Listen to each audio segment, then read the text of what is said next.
O meu nome é Paola Alves, eu sou mestranda do programa de pós-graduação em Alimentação e Nutrição da UFPR.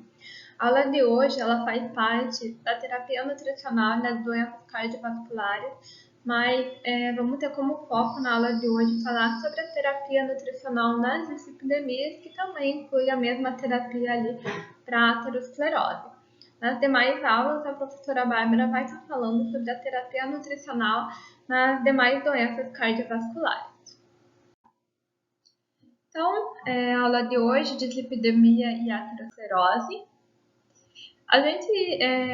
Vocês já viram na aula sobre fisiopatologia da dislipidemia, o conceito da dislipidemia, né, que são alterações nas lipoproteínas plasmáticas e essas alterações nesses níveis que vão ali gerar consequências para a nossa saúde, incluindo ali a placa de ateroma, aterosclerose. E na aula de hoje a gente vai estar falando sobre a terapia nutricional na dislipidemia. Então, os objetivos da terapia, do papel do nutricionista pela nutrição, pela alimentação, é controlar os níveis alterados de lipídios e de lipoproteínas plasmáticas, favorecer a mudança no estilo de vida e promoção da saúde do paciente por meio da manutenção ou redução do peso corporal, que também influencia ali os níveis das lipoproteínas, estimular a prática da atividade física, estimular ali a cessação do tabagismo e o uso controlado de bebidas alcoólicas, que também influenciam ali no tratamento da dislipidemia, promover a redução do consumo de alimentos ricos em gordura saturada, colesterol, gordura trans e carboidratos simples, e aumentar o consumo de boas fontes de gordura, como gorduras poliinsaturadas, as monoinsaturadas, e também aumentar o consumo das fibras, sobretudo as fibras solúveis. Eu trago essa tabela com as recomendações dietéticas para o tratamento das dislipidemias, que foi tirada da atualização da diretriz brasileira de dislipidemia e prevenção da aterosclerose. Então, em relação ao peso, quando o paciente está com o LDL dentro da meta, não apresenta comorbidade, né? A conduta é manter realmente um peso saudável. Já se o LDL, por exemplo, estiver acima da meta, ou o paciente apresentar sobrepeso, obesidade, junto ali também com outras comorbidades, é orientado ali uma redução de 5 até 10% do peso desse paciente.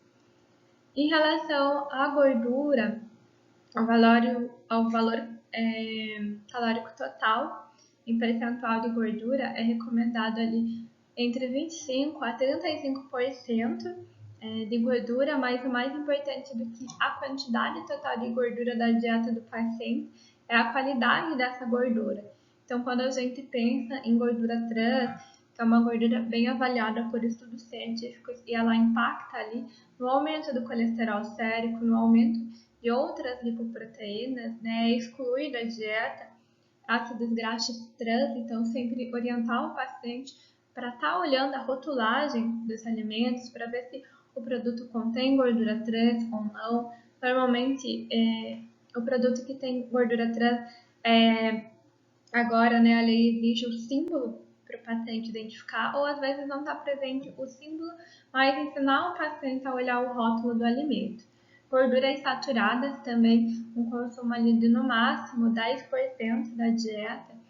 E em alguns casos, né, que tem lipoproteína mais elevada, pode ser orientado essa presença de gordura saturada está no máximo 5% do total de gordura. Já as gorduras monoinsaturadas, que podem ter benefícios ali para manutenção das lipoproteínas em níveis saudáveis, orientado a uma maior quantidade, de até ali 15%, podendo chegar até 20% do valor calórico total de gordura. E as gorduras poliinsaturadas, principalmente ali, né, da série do ômega 3, uma quantidade ali de até 10% do total de valor calórico de gordura, ou podendo chegar até 20% quando há um nível muito elevado ali de triglicerídeos e de outras lipoproteínas. Estudos também mostram ali benefícios do consumo do EPA e do DHA que estão presentes no ômega 3, então fontes disso na alimentação são sardinha, atum, que são mais comum aí da população tá comprando, principalmente aqueles atum e sardinha que é imerso no óleo, que conserva melhor o ômega 3, né? Ou uma suplementação de um ômega 3, mas sempre reforçar o paciente na boa escolha de uma boa marca, que realmente esteja boas quantidades de EPA e DHA. O consumo de fibras, sobretudo a fibra solúvel, então uma alimentação rica em fibras, em torno de 25 gramas de fibras na alimentação, sendo no mínimo 6 gramas de fibra solúvel, pode ali melhorar, influenciar o tratamento da dislipidemia. E assim, alguns alimentos funcionais que podem estar ajudando ali na dislipidemia, claro, uma dieta bem calculada, com todos aqueles nutrientes, na quantidade de gordura que a gente viu, e alguns alimentos que podem também estar ajudando, como a proteína de soja. Então, recomendado para pacientes que têm dislipidemia, estudos mostram entre 1 a 2 porções de alimentos fontes de proteína de soja, essa porção totalizando ali 15 a 30 gramas, da soja pode estar associado a uma redução de até 5% do LDL e colesterol, no aumento de 3% do HDL, claro que em conjunto com uma alimentação saudável. O psyllium e o farelo da aveia são outros alimentos funcionais que podem apresentar benefícios.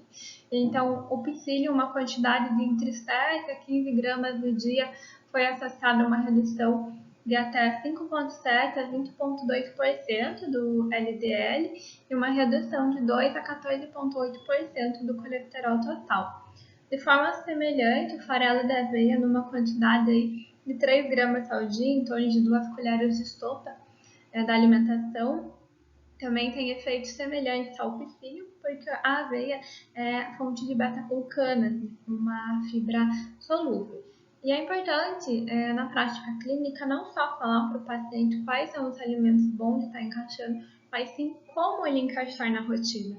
Por exemplo, o psyllium, você pode colocar em iogurte, pode fazer pães e receitas. Farelo da aveia, adicione nas frutas, no iogurte, em cima do feijão, com arroz. Então é importante nortear para o paciente como ele pode colocar esses alimentos na prática.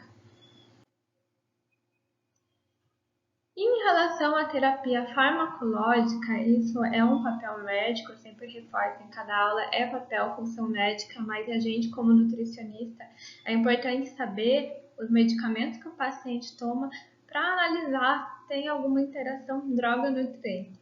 Então, alguns dos medicamentos mais utilizados para o controle da dislipidemia é o uso das estatinas, que é uma das terapias mais validadas por estudos científicos, e tem como uma função reduzir a incidência de eventos cardiovasculares, tendo uma função de reduzir o LDL.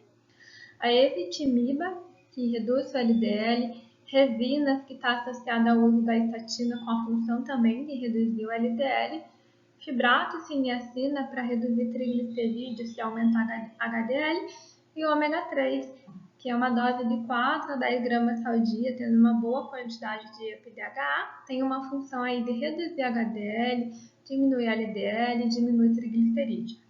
E algo muito importante da prática clínica é sempre reforçar para o paciente que uma coisa depende da outra.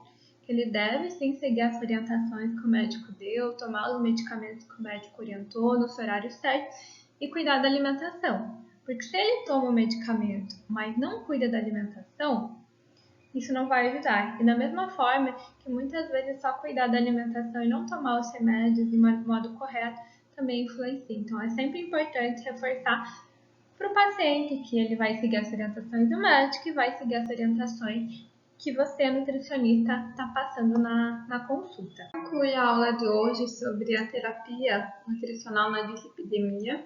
Eu trouxe esse estudo de caso para a gente colocar em prática as orientações. Então, o estudo de caso é o seguinte: ele é um homem de 56 anos, advogado, e atualmente trabalha em home office. Apresenta hipertensão e dislipidemia. Em relação aos exames laboratoriais, o colesterol total estava em 264, o HDL em 95, o LDL em 137, triglicerídeos em 190, glicemia de jejum 86, ácido fólico, que é a vitamina B9, 11,3 e a B12 estava em 690. O paciente ele relata uma vontade de comer doces à tarde e ele consome fritura em torno de 3 a 4 vezes na semana.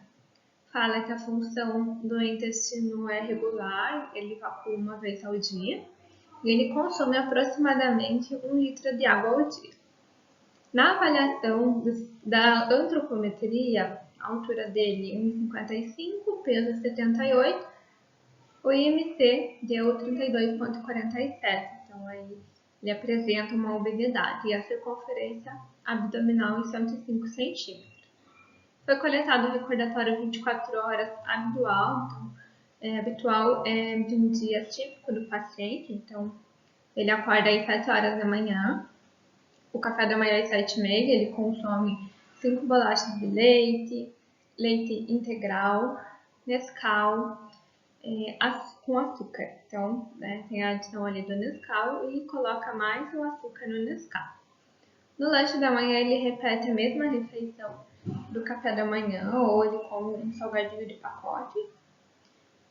O almoço é meio-dia, ele consome ali 6 colheres de sopa do arroz branco, 2 conchas de feijão, temperado com bacon e linguiça calabresa, 3 bolinhos de carne, salada de alface, tomate e cebola temperada com molho pronto. O lanche da tarde, às 3 horas, ele repete o mesmo que no café da manhã e mais um pedaço pequeno de um bolo. O jantar normalmente é um fast food industrializado, como pizza, ou cachorro-quente ou x-salada. Então, avaliando esse caso clínico, temos algumas perguntas para a gente refletir.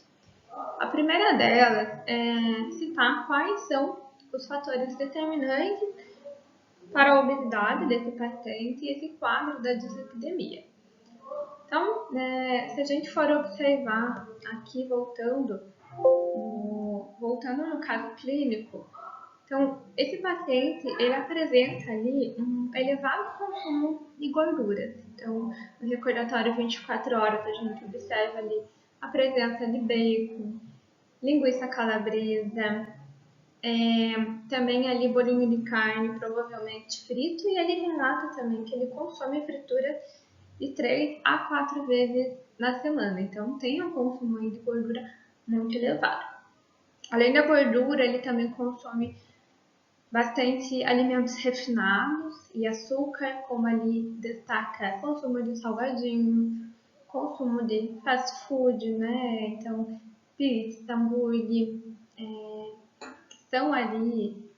tem ali alimentos à base de carboidratos refinados, alto consumo de açúcar, então ele sente uma necessidade grande de comer doce, ele toma Nescau diariamente, 2 até 3 vezes no dia, e além de tomar o Nescau com alimento rico em açúcar, ele acaba colocando açúcar de adição naquele Nescau.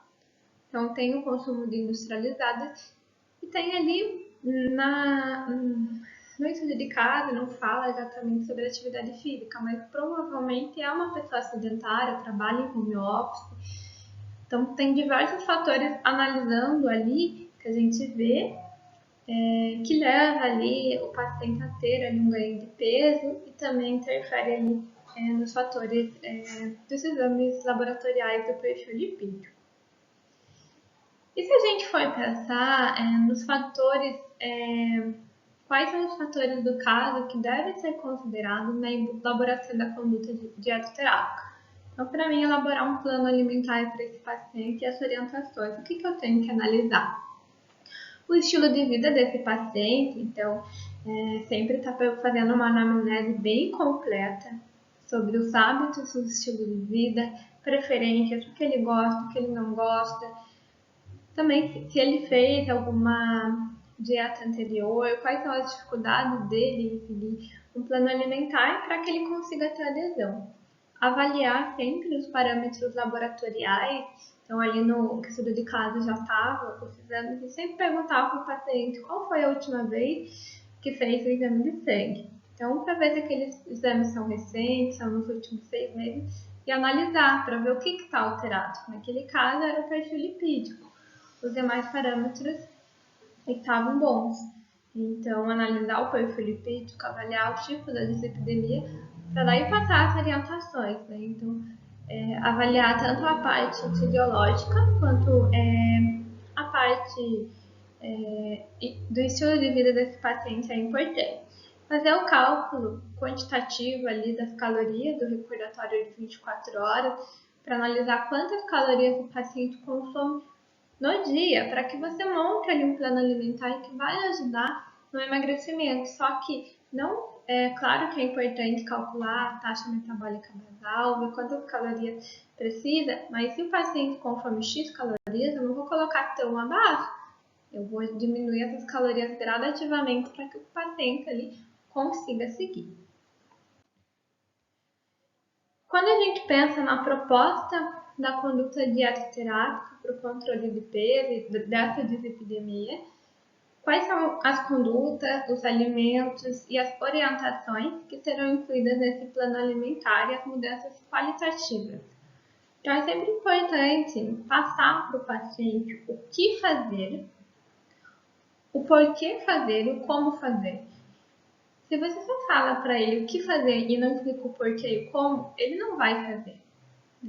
Agora, se você explica, olha, você precisa substituir os carboidratos refinados simples que você está consumindo bastante durante o dia, explicar quais são esses carboidratos refinados simples, que o paciente entenda, e substituir ali por alimentos integrais, como pão, arroz integral, aveia. Esses alimentos vão fazer com que você sinta menos fome, vão ter um efeito positivo para perder peso e para melhorar a questão ali das alterações do perfil lipídico. Então, é muito importante explicar o porquê e o como.